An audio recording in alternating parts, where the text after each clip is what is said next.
Hello children, अपन continue करते हैं अपना बायोलॉजिकल क्लासिफिकेशन। यू बैक्टीरिया चल रहा था, आगे करते हैं।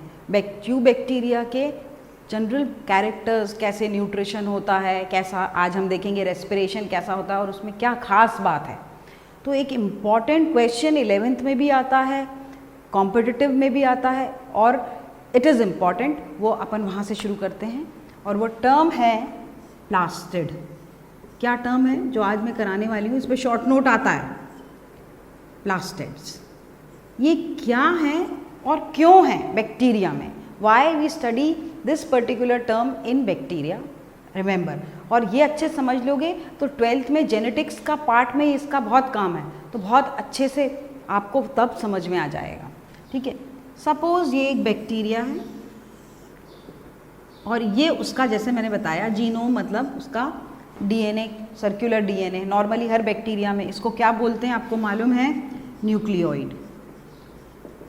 ये मैं बता चुकी हूँ, क्योंकि मेम्ब्रेन बाउंड तो कोई स्ट्रक्चर होता नहीं है। ये सब क्या है, अपन क्या कर रहे हैं, किंगडम मोनेरा मतलब प्रोकैरियोट्स। तो कई, नॉट इन ऑल, लेकिन कई ऐसे बैक्टीरिया हैं जिसमें इस डीएनए के छल्ले के अलावा, मतलब इस नॉर्मल डीएनए के अलावा एक छोटा सा सर्कुलर डीएनए और पाया जाता है इसके अलावा। सो क्या, स्मॉल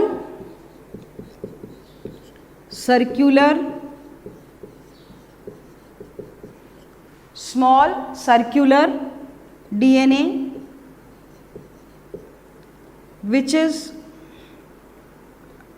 extra क्रोमोजोमल भी बोलते हैं। एक्चुअल में क्रोमोजोम नहीं होते, लेकिन डीएनए के अलावा होता है, इसलिए इसको एक्स्ट्रा। और ये अपनी कई कॉपीज बना सकता है, तो सेल्फ, ये इसकी खासियत होती है। छोटे से डबल स्ट्रैंडेड डीएनए के सर्कुलर मॉलिक्यूल के, कैसा, डीएस डीएनए, डबल स्ट्रैंडेड। तो मैं इसको बड़ा करूँ ना तो ऐसा दिखेगा वो। How would it look, like this, क्योंकि डबल स्ट्रैंडेड है, सर्कुलर है। सो ये इस टाइप का दिखेगा। स्मॉल डबल स्ट्रैंडेड डीएनए गोल होता है, सर्कुलर, एक्स्ट्रा इसके अलावा होता है और अपनी कॉपीज बना सकता है, कितनी भी, खुद 2, 3, 4 कितनी भी कॉपी, सेल्फ रेप्लिकेटिंग। रेप्लिका मतलब अपनी कॉपी बनाना, तो सेल्फ, ये इसकी क्वालिटीज होती। ऐसे सर्कुलर डीएनए को जो एक्स्ट्रा क्रोमोसोमल है उसको क्या बोलते हैं, प्लास्टिड्स।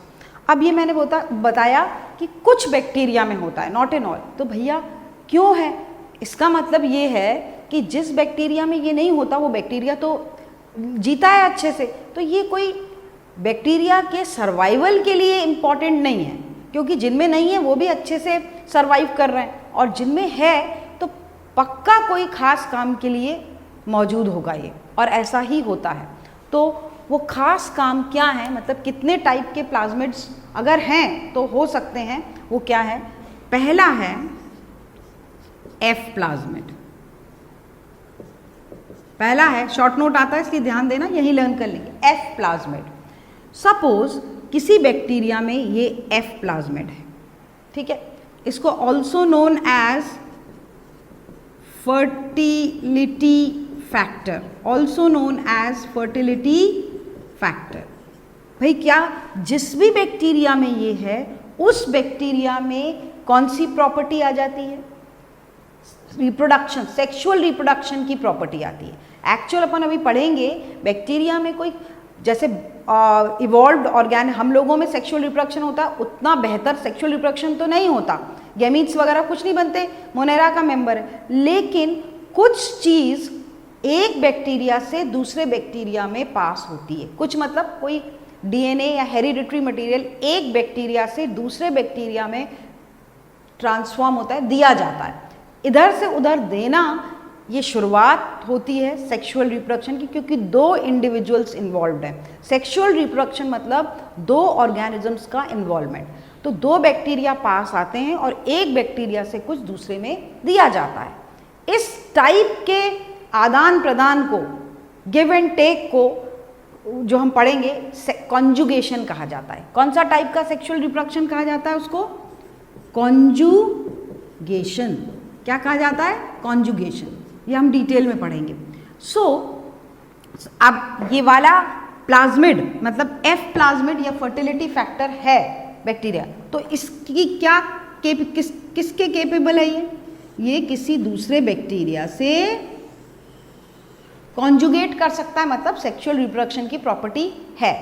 ऐसे बैक्टीरिया को जिसमें एफ प्लाज्मिड है उसको बोलते हैं एफ प्लस और मेल और डोनर, कुछ भी बोलिए। डोनर इसलिए क्योंकि इसमें से कुछ चीज़ उधर जाएगी जो दे रहा है, ठीक है, क्लियर। ऐसे बैक्टीरिया जिनके पास वो डबल स्ट्रैंडेड सर्कुलर छोटा सा डीएनए है जिसको प्लाज्मिड कहते हैं, और वो प्लाज्मिड खास एफ प्लाज्मिड है, यानी उसके पास फर्टिलिटी फैक्टर है, वो सेक्सुअल रिप्रोडक्शन कॉन्जुगेशन कर सकता है दूसरे बैक्टीरिया से अटैच होके। उसको क्या कहते हैं? एफ प्लस और मेल और डोनर। इतनी बात क्लियर है? और जिस चीज़ से अटैच होता है आपको याद होगा, मैंने बताया था, वो हॉलो ट्यूब क्या कहलाता है? सेक्स पिलाए। क्या कहलाता है? We have done pili, so that is called as. और जिन्होंने नहीं देखा है, just go through my previous videos. यही तो फ़ायदा है यूट्यूब का, लाइन से मैं बता रही हूँ। नहीं समझ में आ रहा है, just go through my previous videos many times, आपको वो सब क्रिस्टल क्लियर हो जाएगा, please. So that is sex पिलाए। सो कॉन्जुगेशन मतलब फर्टाइल हो जाता है। ये फर्टाइल मतलब जो कि आगे सेक्सुअल रिप्रोडक्शन से ऑफस्प्रिंग प्रोड्यूस करे, आई मीन रिप्रोडक्शन की कैपेबिलिटी हो, वो फर्टाइल होता है। तो ऐसा प्लाज्मिड जिसके पास है, तो पहला टाइप अपन ने क्या देखा? F plasmid. क्लियर है? F plasmid. If you want to copy down 5 second में मैं दूसरा टाइप बता रही हूँ। In 5 seconds the second type of plasmid I will be doing. So now F वाला पहला अपन ने किया है। 3 टाइप के होते हैं, वो कौन से होते हैं वो मैं आपको अभी बता रही हूँ। क्लियर? नाउ चले सेकेंड पे। So I will rub this. Suppose ये फर्स्ट है, now I will just rub this. Suppose plasmid है, ये फर्स्ट टाइप है। सेकेंड टाइप, नाउ प्लाज्मिड है वही, लेकिन वो एफ प्लाज्मिड नहीं है, अब दूसरे टाइप का है। वो हो सकता है आइदर ऑफ, या तो ये हो सकता है या जो मैं बता रही हूँ वो हो सकता है, दैट इज आर प्लाज्मिड। दूसरा टाइप कौन सा है? R plasmid. सपोज ये डबल स्ट्रैंडेड सर्कुलर छोटा सा डीएनए जिसको प्लाज्मिड कह रहे हैं, वो ये वाला टाइप है। देखें वो किस काम के लिए है। जरूर बैक्टीरिया को कुछ ना कुछ फायदा दे रहा होगा, जब भी तो बैक्टीरिया अपने अंदर वो वाला प्लाज्मिड रख रही है। तो ये वाले बैक्टीरिया में जिसके पास आर प्लाज्मिड है, वो क्या करे? इसको बोलते हैं रेजिस्टेंस फैक्टर। नाम में ही आंसर है ना, रेजिस्टेंस फैक्टर वाला अगर प्लाज्मिड है किसी के पास। अब बैक्टीरिया को आपको मालूम है, जब भी हमें कोई बैक्टीरियल डिजीज हो जाती है, बहुत सारी मैं बैक्टीरियल डिजीज बताऊंगी, लेकिन अभी बता रही हूँ, जैसे टाइफॉइड है, जैसे कॉलरा है, जैसे ट्यूबरक्लोसिस है, जैसे लेप्रेसी है, ये सब बैक्टीरियल डिजीजेज हैं, ठीक है। निमोनिया है, ये बैक्टीरियल डिजीजेस जो हैं वो बैक्टीरिया अपने अंदर घुस जाता है। तो हमको डॉक्टर क्या लिख के देते हैं जब भी बैक्टीरियल? एंटीबायोटिक्स। कौन सी दवाइयाँ लेने को बोलते हैं? एंटीबायोटिक्स। सो एंटीबायोटिक्स जो हैं वो दवाइयाँ किसको मारती हैं, किसके लिए स्पेशली बनी है? Kills bacteria. हार्मफुल बैक्टीरिया को जो बीमारी कर रहे हैं उनको किल करने के लिए कौन सी दवाइयाँ लेते हैं? एंटीबायोटिक्स। अब सपोज कोई एक और बीमारी करने वाला बैक्टीरिया को क्या वर्ड यूज करते हैं? मैंने पहले बताया, पैथोजेनिक। बैक्टीरिया नहीं, कोई भी ऑर्गेनिज्म बीमारी कर रहा है अगर, तो उसको बोलते हैं पैथोजेनिक। क्लियर? सो सपोज कोई पैथोजेनिक बैक्टीरिया मेरे अंदर घुस गया है, तो मुझे डॉक्टर क्या बोलेंगे? एंटीबायोटिक लीजिए, ठीक है। मैंने वो एंटीबायोटिक लिया, अगर वो बैक्टीरिया जो मेरे अंदर है बीमारी कर रहा है उसके पास ये वाला प्लाज्मिड है, कौन सा? R plasmid. मैं कितनी भी एंटीबायोटिक लूँ वो बैक्टीरिया उस एंटीबायोटिक से रेजिस्टेंस, उसको रेजिस्टेंस है, वो नहीं मरेगा, वो एंटीबायोटिक उस बैक्टीरिया को मार नहीं पाएगी। ये बैक्टीरिया ने अपने अंदर बचाव कैसे कर लिया, अपने अंदर कौन सा प्लाज्मिड रखा है, आर प्लाज्मिड। जिन बैक्टीरिया के पास आर प्लाज्मिड रहता है वो बैक्टीरिया पे एंटीबायोटिक का कोई असर नहीं होता। So they are resistant to antibiotics, they are resistant to antibiotics. तो आर फैक्टर वाले रेजिस्टेंट टू एंटीबायोटिक्स। क्लियर है ये बात। दूसरा, प्लाज्मिड किस टाइप का है, सबको क्लियर है। नेक्स्ट 5 सेकेंड्स, नेक्स्ट हम जाएंगे और 5 सेकेंड्स में तीसरा टाइप का, 3 टाइप के हमको पढ़ने हैं और तीनों इंपॉर्टेंट हैं, शुरू करें। तीसरा, सपोज अब तीसरे टाइप का जो प्लाज्मिड है वो है, इज इट विजिबल, तीसरे टाइप का जो है वो है कॉल फैक्टर। कौन सा है, col factor. Col stands for a word कोलिसीन्स,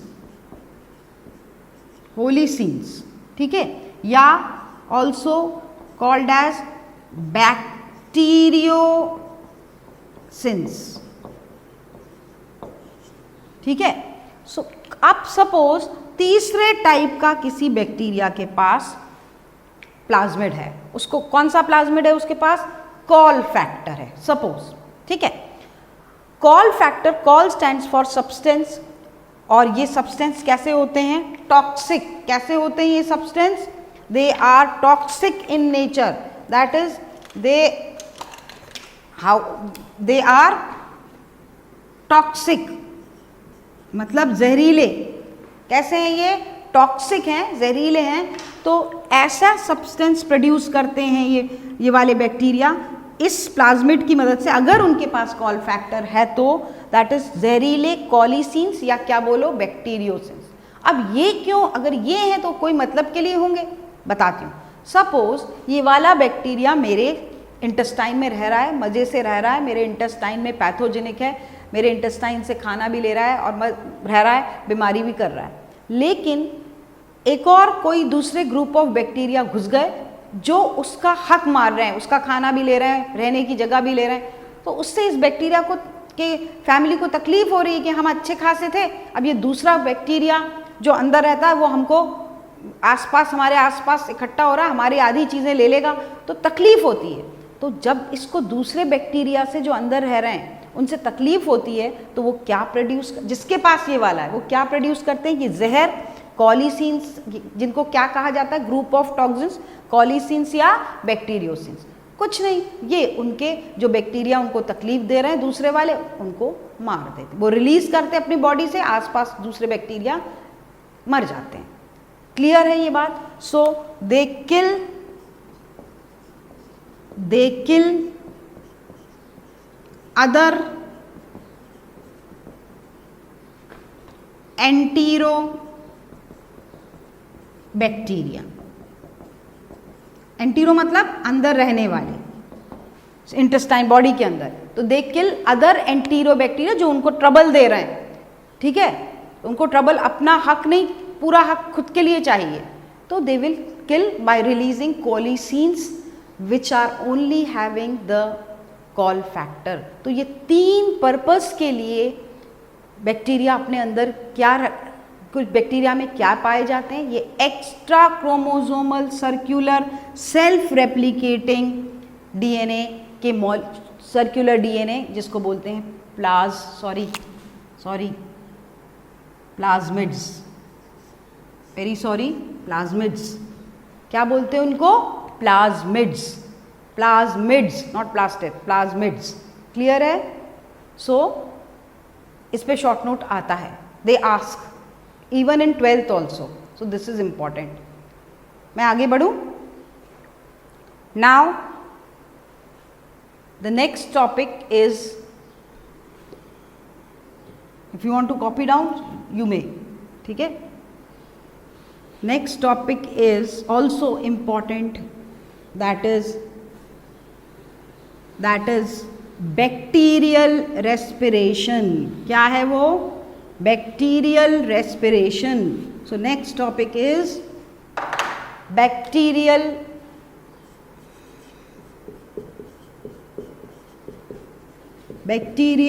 respiration.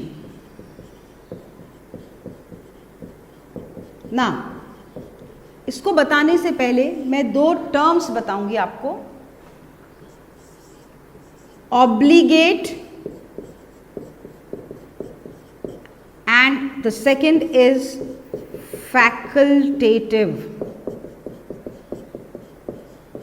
One is obligate and other is facultative. One is obligate and other is facultative. अब देखो मतलब क्या है।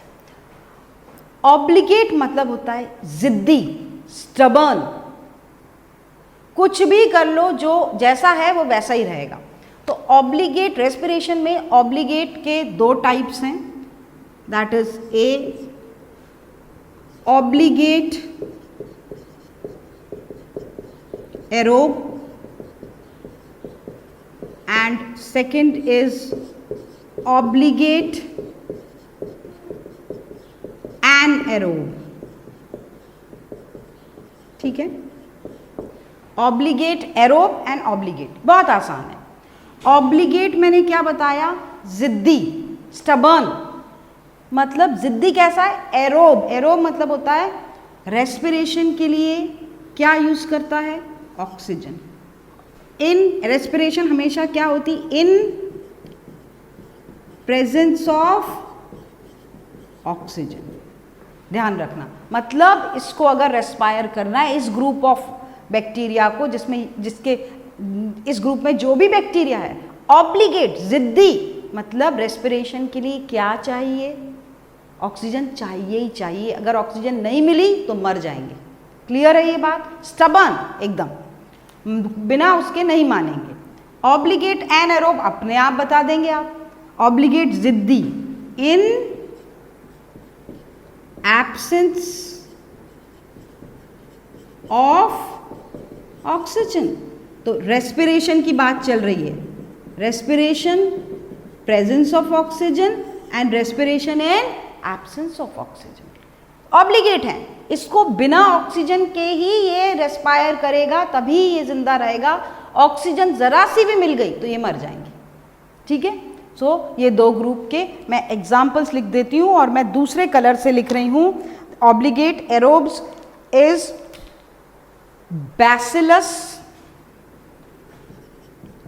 Bacillus subtilis and anaerobe is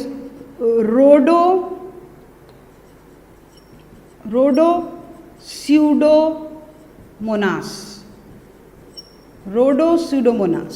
ये एग्जाम्पल है उन बैक्टीरिया के जो ऑब्लिगेट एरोब हैं या ऑब्लिगेट एनएरोब है। ठीक है, अब फैकल्टेटिव क्या होते हैं? देखो, आप लोग ने सुना होगा ना कि आज बायो की फैकल्टी पढ़ाएगी, आज केमिस्ट्री की फैकल्टी पढ़ाएगी, मतलब डिपार्टमेंट्स होते हैं। सो इधर भी फैकल्टेटिव में दो कैटेगरीज हैं, फैकल्टेटिव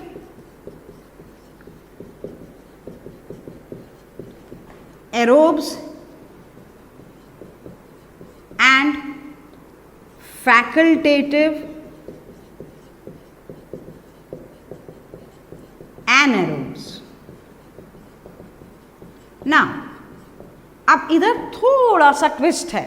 फैकल्टेटिव मतलब फैकल्टी, आपका डिपार्टमेंट। अब यहां लिखा है फैकल्टेटिव एरोब्स। ठीक है, मतलब ध्यान देना, जो यहां लिखा है उसके ऑपोजिट है। तो they are normally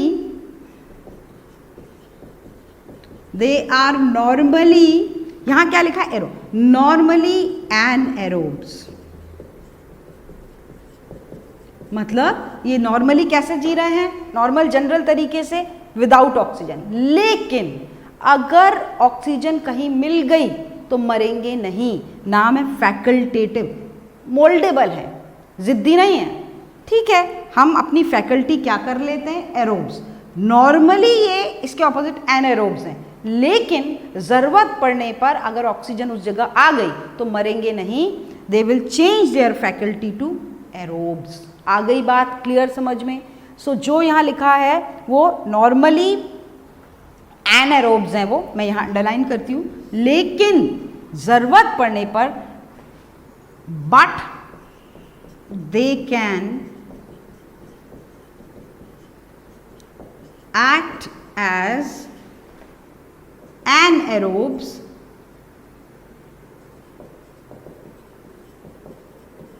in the absence of oxygen। Clear है ये बात? क्लियर है? In the absence of oxygen लिख लीजिएगा ये। अब देखो फैकल्टेटिव आप खुद बता देंगे। मैंने क्या बोला? जनरली क्या है? They are in the presence of, they act as aerobes in the presence of aerobes in the, देखो मुझे भी हुआ, आज तक होता है मुझे कंफ्यूजन, यहां पर कंफ्यूजन बहुत होता है, ये नीट में भी होता है। एक्चुअल में दे आर नॉर्मली एनाएरोब्स, लेकिन ऑक्सीजन मिल गई अगर तो they can act as facultative aerobes, they can act as aerobes in the presence of oxygen. Clear है ये? नाउ अब बताओ, दे आर जस्ट इसके ऑपोजिट, नॉर्मली एरोब्स। क्या है ये नॉर्मली एरोब्स? सो नॉर्मली ये कैसे रहते हैं? इन the presence of oxygen respiration करते हैं नॉर्मली, पर कभी ऐसा माहौल हो जाए या ऐसी ज़रूरत हो जाए कि वहाँ पर से ऑक्सीजन गायब हो जाए तो ये मरेंगे नहीं, they will change their faculty to anaerobes, but they can act as anaerobes in the absence of oxygen। Clear है ये बात? ये लिख लीजिए। सो इसके मैं एग्जाम्पल बता देती हूँ आपको, फैकल्टेटिव एरोब का और फैकल्टेटिव एनाएरोब का। तो एरोब का है, सॉरी मैंने where is the duster, sorry ये थोड़ा सा, सॉरी फॉर द इनकन्वीनियंस, ये फैकल्टेटिव ये रोडोसुडोमोनास इधर नहीं आएगा, फैकल्टेटिव एरोब्स में आएंगे एग्जाम्पल रोडोसुडोमोनास, ये इसका एग्जाम्पल है, रोडोसुडोमोनास, सॉरी फॉर दैट, ठीक है। रोडोसुडोमोनास फैकल्टेटिव एरोब का है। ऑब्लिगेट एनाएरोब का है, बहुत इंपॉर्टेंट है, क्लोस्ट्रीडियम बोट्यूलाइनम। अब मैं इसके बारे में, इसको ZZ डाल लीजिए, ज़बरदस्त ज़रूरी क्या है बताऊंगी अभी, पहले इसके एग्जाम्पल लिख लेते हैं। फैकल्टेटिव एनाएरोब होते हैं हैलोफिल्स, सॉल्ट लविंग ग्रुप। सो ये एग्जाम्पल्स हो गए, फिर अब इसके बारे में बताती हूँ, ठीक है। So I check obligate aerobe, example bacillus subtilis, obligate है तो ज़्यादा उसमें कन्फ्यूजन नहीं है, ऑब्लिगेट जिद्दी, वो ऑक्सीजन की प्रेजेंस में ही रेस्पायर करेगा। एनाएरोब एब्सेंस ऑफ ऑक्सीजन में ही रेस्पायर करेगा, और उसका बहुत इंपॉर्टेंट एग्जाम्पल है क्लोस्ट्रीडियम बोट्यूलाइनम, अभी बता रही हूँ क्यों। दैट फैकल्टेटिव एरोब्स, यहाँ ध्यान देना, मतलब वो नॉर्मली इसके ऑपोजिट है, एनाएरोब्स हैं, लेकिन ऑक्सीजन मिल गई अगर कहीं तो वो मरते नहीं हैं, वो फैकल्टी चेंज कर लेते हैं और क्या बन जाते हैं, फैकल्टेटिव एरोब्स उस वक्त।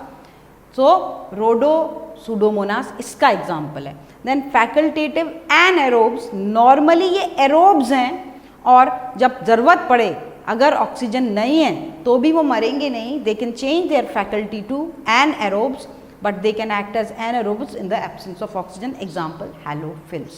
क्लियर है ये बात? थोड़ा सा कंफ्यूजिंग है, मैं भी आज तक कंफ्यूज होती हूँ, so just go through it few times.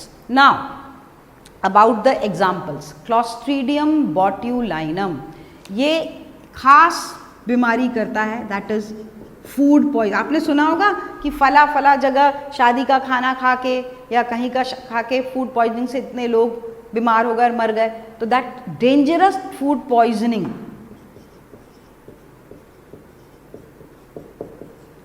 Is caused by which bacteria? Clostridium. और इसको क्या बोलते हैं?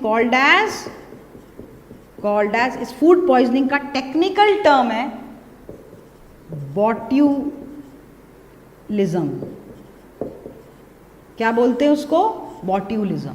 लिख लीजिए, ये आगे भी काम आएगा. सो बोट्यूलिज्म, दैट फूड पॉइजनिंग और भी बैक्टीरिया होती है, लेकिन द एक्चुअल फूड पॉइजनिंग जिससे मर सकते हैं, फेटल हो सकता है, that is caused by clostridium botulinum, जो नॉर्मली एक एनएरोब है. इसीलिए तो बोलते हैं, मैं आपको ये बताती जाऊंगी, कई डेली लाइफ में चीज़ें आप सुनते हैं ना, उसका साइंटिफिक बैकग्राउंड होता है. अब मैं आपको बताऊंगी वाई, क्यों कहा जाता है कि कैंड फूड ज़्यादा नहीं खाना चाहिए.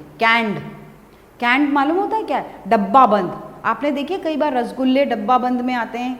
मैं डरा नहीं रही, ऐसा हर बार नहीं होता, लेकिन केयरफुली उसको पैकिंग होनी चाहिए.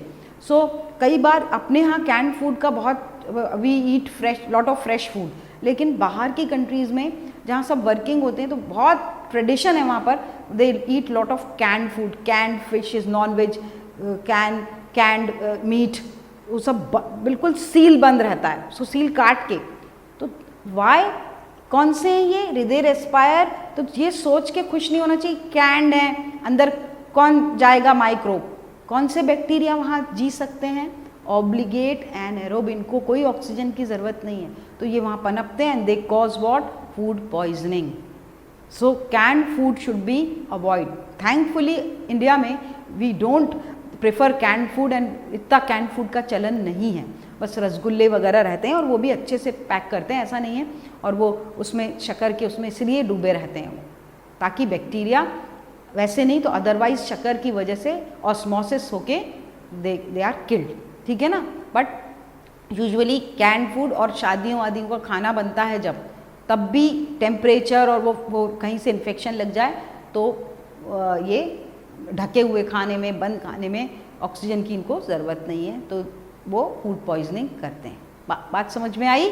तो this was important about the Clostridium botulinum which is obligate anaerobe. Clear? आगे बढ़ें. Now the reproduction in bacteria. अब हम किस टॉपिक पे आ गए? Reproduction in bacteria. So we will start with the reproduction in bacteria. Now the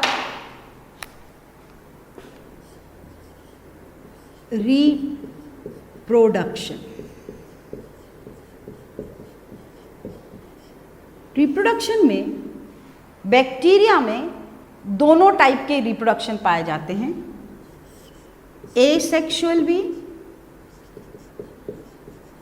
end sexual भी. हम दोनों टाइप के देखेंगे क्या क्या है. आज हम देख रहे हैं एसेक्सुअल मतलब only single individual is involve. So single bacteria, single individual.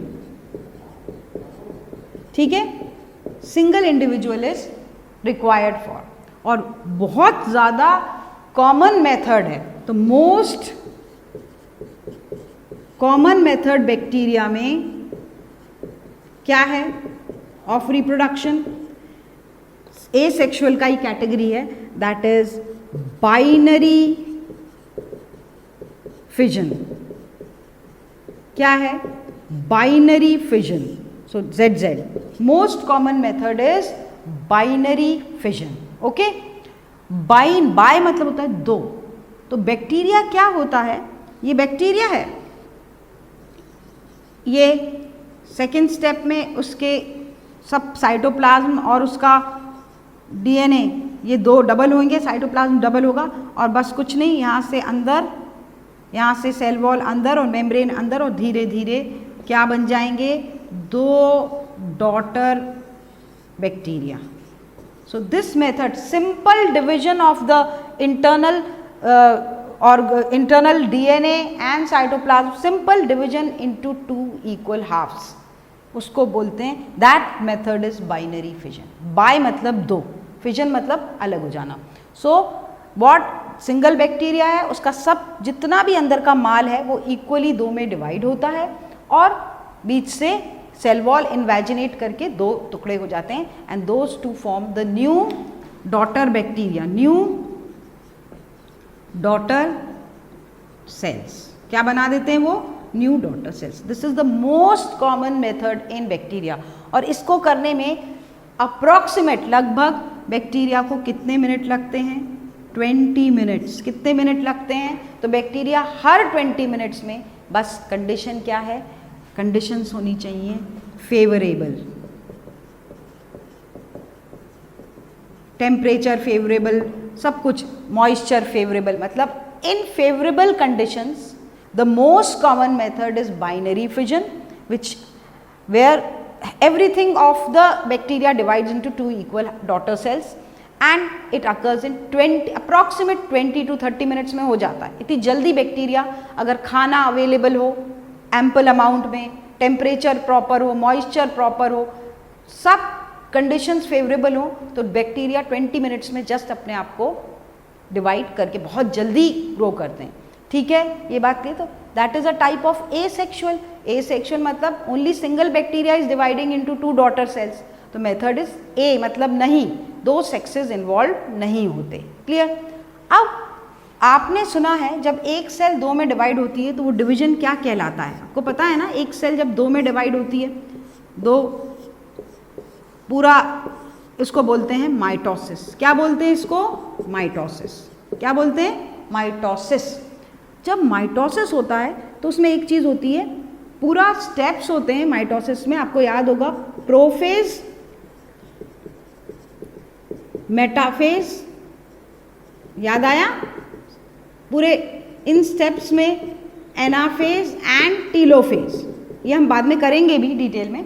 Step wise होता है, मतलब न्यूक्लियर मेम्ब्रेन गायब होती है, पूरा डीएनए क्रोमोसोम्स में बदलते हैं, फिर क्रोमोसोम्स, मतलब you can count the bundles, फिर वो क्रोमोसोम आधे आधे डिवाइड होके दोनों पोल्स पे जाते हैं और फिर सेल डिवाइड होती है 2 में, मतलब स्टेप्स में. जब इस तरीके से सेल डिवाइड हो तो क्या बोलते हैं उसको, माइटोसिस. बैक्टीरिया में सेल इस तरीके से स्टेप वाइज डिवाइड नहीं होती, ये स्टेप्स होते ही नहीं.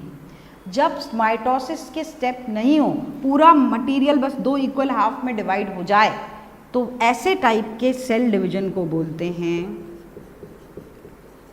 क्या बोलते हैं, क्या बोलते हैं ऐसे टाइप के, एमाइटोसिस. क्या बोलते हैं उसको, एमाइटोसिस.